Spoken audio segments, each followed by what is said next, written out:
వైకా jewellers వెలలేని Vaibhogam తరుగులేని నమ్మకం. ఇప్పుడు మన కాకినాడలో డిసెంబర్ 5న ఘనంగా ప్రారంభం కాబోతోంది. నమస్తే రమ్ గారు. నమస్తే జయ. రమ్ గారు, ఏదైనా సరదా కథ చెప్పుకుందాం రమ్ గారు ఈరోజు. ఈ మధ్య మనం సరదా కథలు ఎక్కువ చెప్పుకుంటున్నాం. నేను పడి పడి నవ్వుతూనే ఉంటున్నా స్టోరీ అయ్యే వరకు. చాలా మంది మేము బాగా నవ్వుకున్నాం అని చెప్తున్నారు. అయితే ఒకళ్ళిద్దరికి ఇదేమిటి ఇలాంటి కథలు చెప్తున్నారు అనిపిస్తుంది. ఇప్పుడు కథ అంటే ఎప్పుడు నీతిదాయకమైన కథనే చెప్పగలమా? ఎప్పుడు నీతిబోధకంగానే చెప్తాం ఆ పిల్లలకి. నీతులు రోజు చెప్తే మీకు నచ్చుతుందా? వింటామా?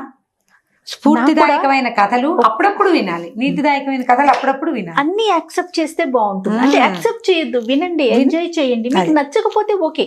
ఇప్పుడు ఎలాంటి పిచ్చి కథలో ఏంచైనా ఖచ్చితంగా నువ్వు తీసుకోగలిగితే ఏదో ఒక మంచి విషయం ఉంటుంది.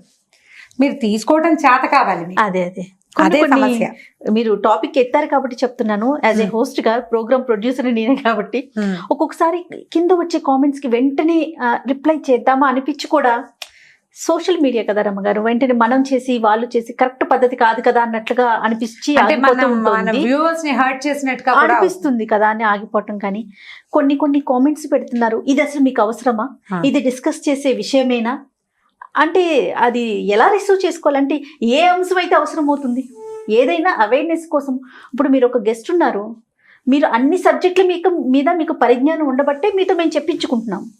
ఒక్క స్టోరీస్ కోసమేనా రమ్మగారు అన్ని విషయాలు చెప్పగలుగుతారు. అట్లాగే ఇంకో గెస్ట్ ఎవరైనా కాబట్టి వాళ్ళు ఆపోజిషన్ లో ఉన్నారు. ఇలాంటి స్టోరీస్ అసలు అవసరమా అంటే దానికి అసలు ఏం చెప్తాం లేదు. ఇప్పుడు ఇలాంటిది కాదు, ఎలాంటి పిల్లలకి రోజు ఒకటి చెప్పాలి కాదు రమ్మగారు. ఒక 52 అంతకు ముందు ఒక 74 years బామ్మగారు డెలివరీ అయ్యారు. అప్పుడు మీరు నాకు అందుబాటులో లేరు. తర్వాత మొన్న కూడా నాకు మీరు అందుబాటులో లేరు. వేరే మన ఇంకొక గెస్ట్ మన కల్పవల్లి గారితో చేసాం. అసలు ఇలాంటివి ఎందుకు డిస్కస్ చేస్తున్నారని ఒక 2-3 కామెంట్ చేశారనమాట. అలాంటివి చెయ్యొద్దు అనే ఆలోచనలో, అదే మనం విమెన్ రిలేటెడ్ సబ్జెక్ట్ కాబట్టి ఇలాంటి చెయ్యమాకండి. దీనివల్ల ఫ్యూచర్ లో వచ్చే మీ ఇబ్బందులు, ఈ రకమైన ఇబ్బందులు ఉంటాయని చెప్పి లీగల్ గా మాట్లాడాము. ఒక గైనకాలజిస్ట్ తో మాట్లాడించాం, ఒక మోటివేషనల్ స్పీకర్ తో మాట్లాడించాం. అలాగే కల్పవల్లి గారు కూడా మాట్లాడారు. దానికి ఇంకా మనం కామెంట్ పెట్టేస్తే ఎట్లా అలా చెయ్యొద్దు అనేది అంతే తప్ప మామంటే ఓన్లీ స్టోరీస్ కోసమే లేదు కదా. అదే అన్ని విషయాలు కవర్ చేయాలి కదండి. అంటే హ్యూమన్ రిలేటెడ్ ప్రతి ప్రోగ్రామ్ ని, ప్రతి విషయాన్ని మనం మాట్లాడాల్సిందే. ఇప్పుడు ఇది మాట్లాడకూడదు అంటే వ్యర్థ పదార్థాలు ప్రపంచంలో ఏముండవు, అన్ని మనకు కావాల్సిందే. ఇవాళ మనం అసలు అవసరం లేదు ఈ మ్యాటర్ ఎందుకు అని అనిపిస్తే రేపొద్దున అదే మన మీదకి వస్తుంది. రావచ్చు కదా, పర్వాలేదు దాని మీద. అంటే ఇప్పుడు ఎవరు ఎలా కామెంట్ చేస్తారంటే వాళ్ళ మానసిక స్థితి ఉంటుంది. అంతే వదిలేయటమే, చూసుకుని నవ్వుకోవటం. కథ చదివినప్పుడు లేదా విన్నప్పుడు మన తాలూకు భావావేశం ఎలా ఉంటుందో దాన్ని బట్టి కామెంట్ ఉంటుందని భావిస్తాను నేను. నాకైతే ఏమనిపిస్తుంది అంటే మామ్ ద్వారా ఒక అన్ని రకాల విషయాలకు సంబంధించిన పరిజ్ఞానం అందించాలనేది నా ఉద్దేశం. అది ఒక రమగారి ద్వారానే కావచ్చు, లేకపోతే కల్పవల్లి గారే, లేకపోతే సత్యవాణి గారు, లేకపోతే ఇంకొకరు అందరి ద్వారా మీ దగ్గర ఉన్న నాలెడ్జ్ ని మా ప్రేక్షకులకు అందించాలనేది. రైట్ అనుకోండి. అంతే. సరే, కథ అనుకున్నాం కదా. పూర్వం అంట, ఇది మరీ పూర్వం కాదులే, ఒక 700-800 సంవత్సరాల క్రితం పల్లెటూళ్ళలో మనం గాజుల మలారం వేసేవాళ్ళు. గాజుల మలారం ఏంటంటే ఇళ్లలో ఒక చిన్న ఫ్యాక్టరీ లేకుండా అక్కడ గాజులు తయారు చేసుకుని పక్క ఊళ్ళకి వెళ్ళి అమ్ముకోవటం. మలారం అంటే ఏంటంటే ఒక బ్యాగ్ సంచి లాగా ఉంటుంది. మనం ఒక గాజులైన కథ చెప్పాం, అలాంటిది అద్భుతమైన కథ ఇది. అది ఎంత అద్భుతమైన కథ, ఇదంతా సరదాగా ఉంటుంది. ఈ మల్లయ్య అని ఒక గాజుల మలారం ఆయన ఉన్నాడు. ఈయన ఏం చేసేవాడు, ఈ మలారాన్ని తయారు చేసుకుని ఒక పెద్ద బ్యాగ్ నిండా రకరకాల గాజులు ఏర్పరచుకుని పక్క ఊళ్ళలో అమ్మడానికి వెళ్ళేవాడు. అయితే ఏమైందట, ఇతను ఏం చేసేవాడు, కొంచెం మంచివాడు, ఇతను మెతకవాడు. అన్నం తీసుకెళ్ళేవాడు. ఇప్పుడు ఈ ఊరి నుంచి పక్క ఊరికి ఇప్పట్లాగా ఇదివరకు ఏమున్నాయి సాధనాలు, తిరగడానికి ఏం లేవు, రవాణా మార్గాలు లేవు, కాలినడకనే తిరగాలి. ఈయన కాలినడకలో ఈ ఊరు వెళ్ళి, ఈ ఊరు నుంచి ఆ ఊరు వెళ్ళి, ఆ ఊరు నుంచి ఇంకో ఊరు వెళ్ళి రాత్రికి తిరిగి వచ్చేవాడు. 3-4 ఊళ్ళు కవర్ చేసుకుని. ఈ మధ్యలో తినడానికి భార్య అన్నం ఏదో కట్టించేది. ఇతను ఏం చేసేవాడంటే తనకు సరిపడా అంత మాత్రమే కాకుండా ఇంకో ముద్ద ఎక్కువ తీసుకెళ్లేవాడు. దారిలో ఎవరైనా నడక తోడు అవసరం కదా, అడవుల్లో చిట్టడవుల్లో తిరగాలి. ఈ ఊరించి ఆ ఊరు వెళ్ళే వాళ్ళు కనపడతారు.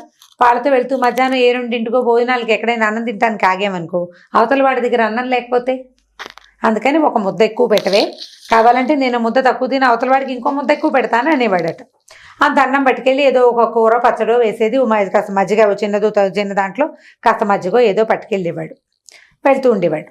కొన్ని రోజులు అలా తిరుగుతూ ఉండేవాడు. ఒక రోజు ఏమైందట, ఓ రామాపురం ఊరు నుంచి వచ్చేటప్పుడు మధ్యాహ్నం ఎవ్వరూ తోడు దొరకలే అతనికి. మంచి ఎండాకాలం అయితే ఏమైంది, బాగా ఎండగా ఉంది. ఇతను ఏం చేశాడు, మామూలు చెట్ల దాకా కాకుండా దూరంగా ఒక మర్రి చెట్టు ఉందట. సాధారణంగా ఈ పాటసారులు వాళ్ళు ఇలా ఏకాంతంగా ఎవరు లేనప్పుడు మర్రి చెట్ల జోలికి వెళ్ళరు. ఇతను ఏమనుకున్నాడు, ఈ ఎండ మాడిపోతుంది, చిన్నపన్న చెట్లు చాలవు, మర్రి చెట్టు కింద అయితే హాయిగా ఉంటుంది, చల్లగా ఒక గంట కొనుక్కు తీయచ్చని ఏం చేశాడు, ఆ మర్రి చెట్టు కిందకి పోయాడు ఒక్కడే. తోడు లేకుండా కూడా అడవుల్లో ఒంటరిగా చెట్ల కింద కూర్చుంటే కష్టం అని భయాలు ఉండేవి అప్పట్లో. ఈ మర్రి చెట్టు కింద కూర్చున్నాడు. సరే అన్నం తిన్నాడు. ఎండాకాలం కదా, అన్నం చెల్లల. ఎండాకాలం వేసరికి మంచినీళ్ళు తాగేస్తాం, మజ్జిగ తాగేస్తాం, నీ అన్నం చెల్లదు, అన్నం ఎక్కువ తినలేకపోతాం మధ్యాహ్నం. ఈయన చేశాడు, బాగా ఆ గిన్నెలో అంత అన్నం ఉండిపోయింది. తను ఏమనుకున్నాడు, సరేలే ఏ కుక్కలో ఏవైనా జంతువులో తింటాయి, కాకులైనా తింటాయి అని చెప్పి ఓ బాదం ఆకుల విస్తరి తెచ్చుకుంటాడు అన్నం తినేటప్పుడు.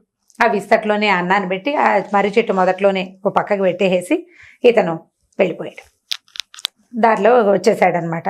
2 రోజులు గ్యాప్ తీసుకున్నాడు. ఎందుకంటే ఎవరు నడకదారిలో తోడలేరు, ఎండ మాడిపోతుంది, ఒక్కడనే అవుతున్నాను అని మానుకున్నాడు.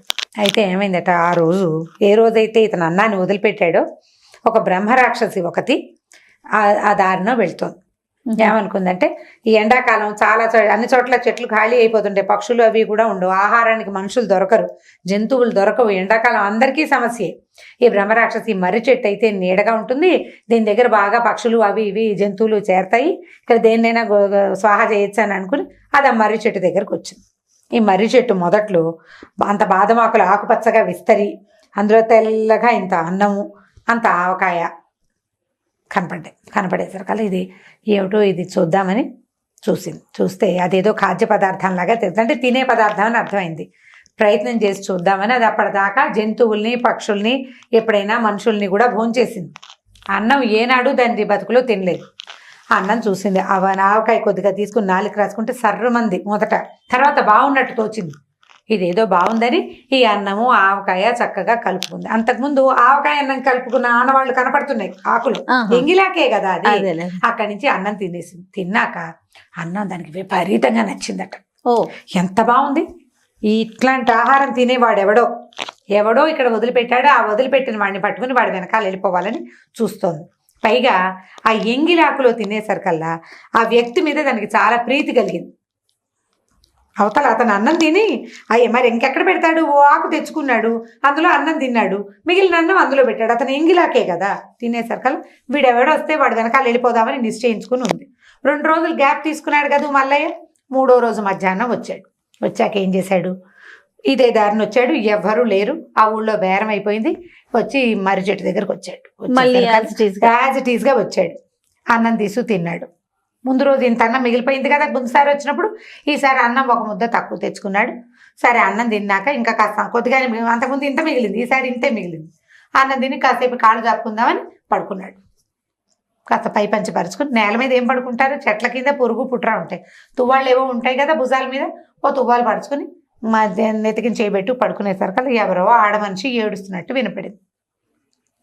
ఎవరో ఏడుస్తున్నారు, ఎవరమ్మా కేకలు పెట్టాడు. తీరా చూస్తే కాస్త అవతలగా ఒక ఆడ మనిషి, ఓ నడి వయసుది, ఒక 40 ఏళ్ళు ఉంటాయి, ఒక మనిషి కూర్చుని ఏడుస్తుంది, ఏదో పాత చీర కట్టుకుని ఉంది. ఉండేసరికల్లా అన్నాడు, అమ్మ ఎవరమ్మా, ఏమిటి ఇంత మధ్యాహ్నం వేళ ఇక్కడ ఎవరు లేరు, ఇక్కడికి ఎందుకు వచ్చావంటే, కాదండి నేను మా ఆయన ఇద్దరం వచ్చాము, ఆయనేమో ఎటో దారి తప్పిపోయాడండి, ఎటు వెళ్ళిపోయాడో తెలీదు అంటే, మీ ఆయన పేరు ఏమిటంటే, మా ఆయన పేరు నేను ఎలా చెప్తానండి అంటుంది. మొగుడు పేరు చెప్పాల. మీ ఊరు పేరంటే, ఏమిటోనండి అదేదో ఊరు, అది నాకు తెలియదు. ఏ దారిని వచ్చావు, ఏమోనండి, అన్నిటికీ ఏమోనే, సమాధానం లేదు. ఈయనేమనుకున్నాడు, ఇది ఎవరో వెర్రిబాగుల దానిలా ఉంది, పోనీ అమ్మాయి ఓ పని చెయ్యి, నేను మా ఊరు వెళ్తున్నాను, నువ్వు మా ఊరు వచ్చేసేయి, మా ఊళ్ళో ఉన్న పెద్దవాళ్ళు ఎవరికైనా నలుగురికి చెప్తే మీకు ఇన్ని తాలూకు వాళ్ళు ఎవరైనా ఉన్నారేమో కబుర్లు చేస్తారు. ఇవేముంది, పాత రోజుల్లో అలాగే చేసేవాళ్ళు. ఓ 4 రోజులో 10 రోజులో ఎంతో కొంతకాలం మా దగ్గర ఉందు కానీ మా ఊళ్ళో అనేసరికల్లా అమ్మాయింది, బాబు ఊరికే ఎందుకుంటానండి, మీ ఇంట్లోనూ నేను కాస్త ఒక ముద్ద అన్నం పెట్టించండి, తోచిన పని చేస్తాను, నేను చెయ్యలేని పని ఏదైనా చెప్తేనే వెళ్ళిపోతానండి, అప్పటిదాకా మా ఆయన వచ్చేదాకా మీ ఇంట్లోనే ఉంటానండి అని. బాగుందిగా. పాప అమ్మాయి ఎప్పుడు తిన్నావో, నేను ఎంగిల్ చేశాను అనుకో, మరి ఒక ముద్ద అన్నం ఉంది తింటావా అంటే, అయ్యో ఎందుకు తినండి, పరమానందంగా తింటానని ఆయన పెట్టిన అన్నం ఆవకాయ వేసుకుని మజ్జిగ పోసుకుని శుభ్రంగా ఆయన ఎంగిల్ అన్నం అంతా తినేసి వెనకాలే వచ్చింది. వస్తే సరే వీళ్ళు ఏదో సామాన్య సంసారి, గాజుల వ్యాపారం, ఏం డబ్బులు ఉంటాయి వాళ్ళ దగ్గర. సరే వీళ్ళు ఏమనుకున్నారు, జీతం గీతం ఇవ్వలేనమ్మా, అన్నం పెడతానన్నాడు. అబ్బో అదే మహద్భాగ్యం, నాకు కావాల్సింది అదే అని వచ్చేసింది. అమ్మ నీ పేరు ఏంటంటే రాకాశమ్మ అని చెప్పింది. రాకాశమ్మ, అదేం పేరు, ఇలా ఉంది పేరు అని అనుకున్నారు. మనిషి చూస్తే మామూలుగానే ఉంది, జుట్టు గిట్టు మొహం అన్ని బాగానే ఉన్నాయి. ఏదో ముత్తైదు పాపం భర్త ఉన్నాడు, ఎక్కడో పోయాడు, ఇప్పుడు కనపట్లేదు. నల్ల పూసలు గాజులు గీజులు బాగా కనపడుతున్నాయి. సరే ఇక అట్ట పెట్టుకున్నారు. అన్ని పనులు చేసేది చక్కగా. 3 పూట్ల 3 పొద్దుల అన్నం తినేది. ఏదైనా స్వీట్ పెట్టినా తినేది కాదు, అన్నం పెట్టు అని అడిగేది. వీళ్ళు ఏం చేశారు, స్వీటు బోటు పళ్ళు గిళ్ళు ఏం తిందు, 3 పొద్దుల అన్నమే కదా, ఏముంది పొద్దున్నే సర్దెను, మధ్యాహ్నం వేడను, రాత్రి కాస్త వేడిగానే చీకటి పడకుండా అన్నం తినేసి పడుకుంటుంది. అన్ని పనులు చేస్తుంది. బాగానే ఉంది. రోజులు గడిచిపోతున్నాయి. ఆ అమ్మాయి ఊరెళ్తానందు, దాని మొగుడెవడో తెలియదు వీళ్ళకి. అలా గడిచింది. ఇప్పుడు ఎండాకాలంలో వీళ్ళ ఇంటికి వచ్చిందా, వర్షాకాలం పోయింది, శీతాకాలం కూడా వచ్చింది. అంటే నవంబర్ వచ్చి డిసెంబర్ వచ్చింది. వచ్చేసరికల్ ఏమైంది, నవంబర్ డిసెంబర్ వచ్చేసరికల్ పొద్దులు చిన్నవి, అవును పగళ్ళు చిన్నవి కదా. ఈ శరదృతు అంటే ఈ కాలం వచ్చేసరికల్లా మనకి సంక్రాంతి పండగకి ముందు గాజులు విపరీతంగా బేరాలు అవుతాయి, డబ్బులు వస్తాయి కదా. సంక్రాంతి రోజులు వచ్చేసరికి డిసెంబరు జనవరి రోజుల్లో ఏ వస్తువుకైనా వ్యాపారం బాగా సాగేది. పాత రోజుల్లో అంతే, ఇప్పుడు అంతే కదా. సరే ఇతను ఈ డిసెంబర్గా వచ్చేసరికల్లా మార్గశిర మాసం చలి రోజులు, పిల్లలు ఇతను ఇంటికి తిరిగి వచ్చేసరికి తల్లి పిల్లలు అందరూ నిద్రపోతూ ఉండేవాళ్ళు. చీకటి పడిపోతుంది, పొద్దులు చిన్నవి కదా, రాత్రిళ్ళు పెద్దవి, చలి, దుప్పట్లు ముసుకేసుకుని పడుకునేవాళ్ళు. ఈయన బాగా చీకటి పడ్డాకే ఆ రాత్రిపూట వచ్చేవాళ్ళు. ఓ రోజు ఏమైందట, ఈ బేరం చేసుకుని ఆయన తిరిగి వచ్చేసరికల్లా వీళ్ళంతా నిద్రపోతున్నారు.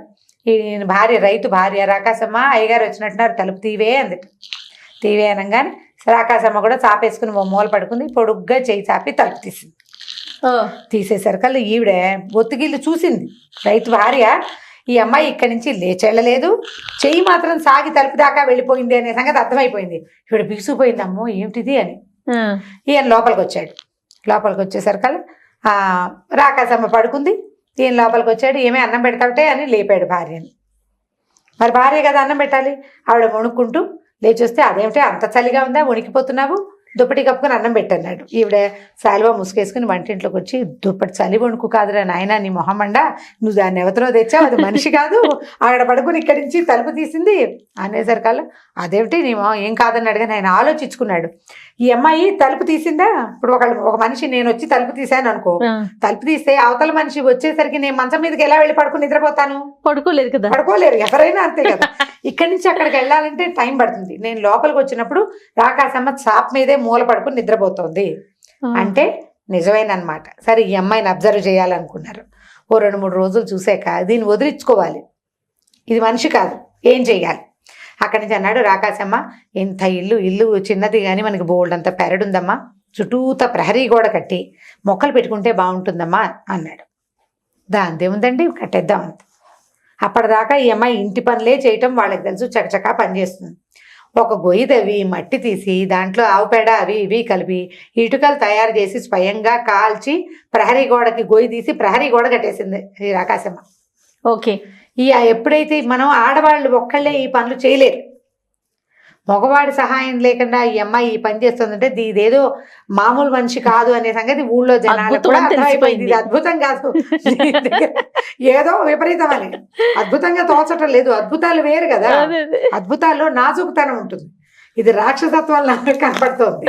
అక్కడి నుంచి అందరూ గమనించారు, చూస్తున్నారు. ఇది చకచక 1-10 రోజుల్లో ఇటుకలు కాల్చేసింది, బట్టిలాగా వేసేసి ఆ ఇటుకలన్నీ పెంచి ప్రహరీ గోడ వేసేసి గొప్పలు ఇవి దవి పాదులు దవి మొక్కలు పెట్టింది.